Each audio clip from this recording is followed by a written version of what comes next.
Vatsimpana etin'ny pasteur Ratsianarivo Léa. Hoy ny tenin'Andriamanitra amin'ny anaran'i Jesosy: fa raha miverina amin'i Jehovah ianareo dia azo famindrapo eo anatrehan'izay nitondra azo ho babo ny rahalahinareo sy ny zanakareo, ka dia ho tafaverina amin'ity tany ity izy. Fa miantra sy mamindra fo Jehovah Andriamanitrareo.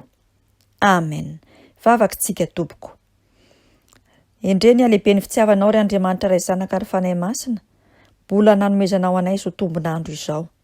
Tombonandro famindrapo ary tombonandro ahafahanay miverina aminao. Mankasitraka anao indrindra zahay mbola tratry ity maraina ity, ary dia midera manome voninahitra ny anaranao, mitsaoka anao. Miarabanao mpanetretena ary ilay tompony tompo sy mpanjaka ny mpanjaka. Aidino ny fanainao masina ao aminay tsiraray avy, ahafahanay mandray ny teninao sy ny hafatrao. Amin'ny anaranao Jesosy Kristy tompo ilay teny tonga nofo teto amin'izao tontolo izao no anaovanay sy anandratanay izany vavaka izany. Aleluia. Amen. Ampifaliana mandrakariva no iantranoana amin'ny tokantranontsika tsiraray avy izay mampandroso an'i Jesosy Kristy tompo amin'ity maraina ity. Ny tenin'Andriamanitra izay anorenantsika ny vatsim-panady eo amin'ny bokin'ny tantara faharoa, toko 70, andininy 9. Le livre de Chroniques, chapitre 30, verset 8. Amin'ny anaran'i Jesosy: koa aza manamafy ny atokareo toy ny nataon'ny razanareo, fa atoloran'i Jehovah ny tanànanareo ka midira ao amin'ny fitoerany masina, izay no hamasininy ho mandrakizay. Ary manompoan'i Jehovah Andriamanitrareo mba hiala aminareo ny fahatezerany mirehitra. Amen. Izany tenin'Andriamanitra izany izay novonakintsika teo dia teny izay nambaran'i Ezekiasy nozarainy tamin'ireo tany a Jerosalema rehetra, ary dia metefa amintsika koa izay manara-dian'i Jesosy Kristy tompo amin'ity andro anio ity sy amin'izao vanim-potoana izay iainantsika izao. Izany indrindra no mitarika antsika amin'ny lohahevitra hoe ny fibebahana marina. Fa maninona moa ny hoe fibebahana marina? Misy hevitra anankitelo ary zavatra anankitelo no ambaran'ny tenin'Andriamanitra eto, ary takiana koa ho an'izay milaza fa mpino sy mpanara-dian'i Jesosy Kristy tompo.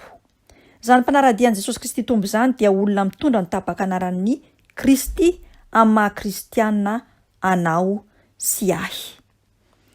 Ny olon'Andriamanitra dia tsy maintsy mampiverina tanteraka ny fony amin'Andriamanitra na amin'i Jesosy Kristy tompo, ary miaraka amin'ny fandavan-tena tanteraka ny fahotana. Mila manaiky sy mahatsiaro fa Andriamanitra no tompony, ary io Andriamanitra io dia tiany ny verina indray aminy tsika izay manara-dia azy mba hahazo ny famindrapo avy aminy. Andriamanitra dia tiany ny olona izay nanisy olona izay be siasia ka mibebaka marina ary manao todi-kivoa ny fahotany. Fa raha ohatra kosa mbola makasitraka ny ota ihany ao am-po ny olona anankiray na ny kristianina, dia tsy mendrika ny antsoina hoe olon'Andriamanitra na ho kristianina izany.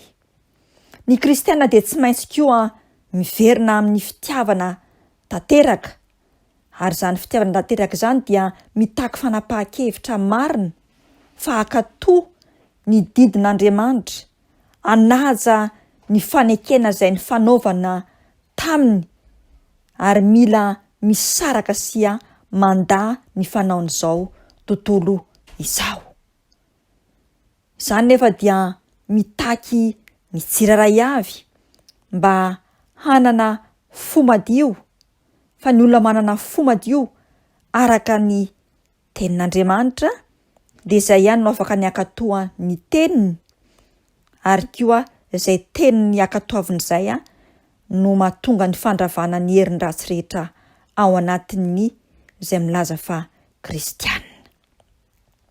Ny fahatelo dia ny olon'Andriamanitra na ny milaza fa kristianina dia tsy maintsy miverina amin'ny fanetretena amin'ny alalan'ny vavaka amin'ny alalan'ny tenin'Andriamanitra, amin'ny alalan'ny fanolorana mandrakariva ny fo sy ny saina sy ny fanahy ho tarihan'ny fanahy masina, ary indrindraindrindra mandany ota sy ny fanaony izao tontolo izao amin'ny fanetretena sy fanadaladizana eo anatrehan'Andriamanitra ahafahana mandresy sy manohatra ny fahotana sy ny fakapana rehetra ka andehanana amin'ny lala magnitsy.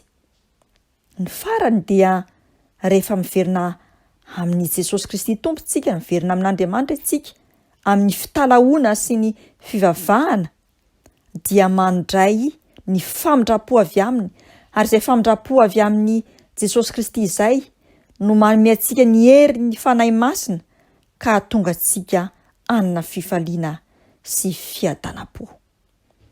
Anio ara, aoka itsika tsiraray avy, tsy hanamafy ny atokontsika, tsy hanamafy ny androntsika, fa hibebaka marina ary hiala amin'ireo fahotana rehetra sy ny toetra rehetra izay mamatotra mba andehanantsika amin'ny fibebahana marina ka handraisantsika ny famindrapo tanteraka, satria efa akaiky ny fiavian'i Jesosy Kristy tompo.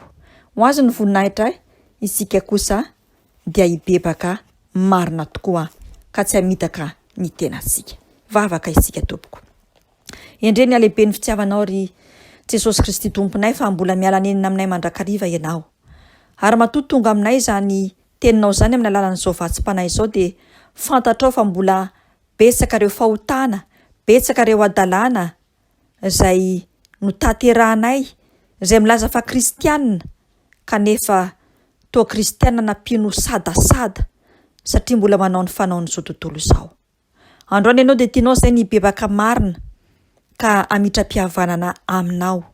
Andany tenanay, andany filany nofonay tsiraray avy ka hitondra ny azo fijaliana satria tsy azo ekena ho mpianatrao, tsy azo ekena ho mpanaradianao raha tsy olona rikoriko-pahotana sy mandà ny ota rehetra ary ny fanaon'izao tontolo izao.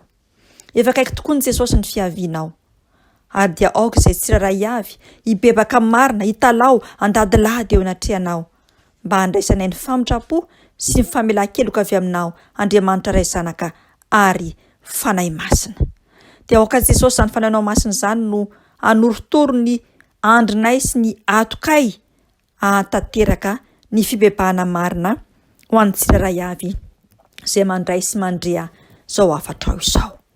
Amin'ny anaranao Jesosy Kristy tompo, lay mpamindra fo sy mpamela heloka, lay mpanavao sy lay mpanangana ny efa rava no angatanay izany vavaka izany, ary anoloranay koa ny tera sy ny azan'ny voninahitra, anao hatramin'ny taloha indrindra izany ka ho anay mandrakizay. Aleluia. Amen.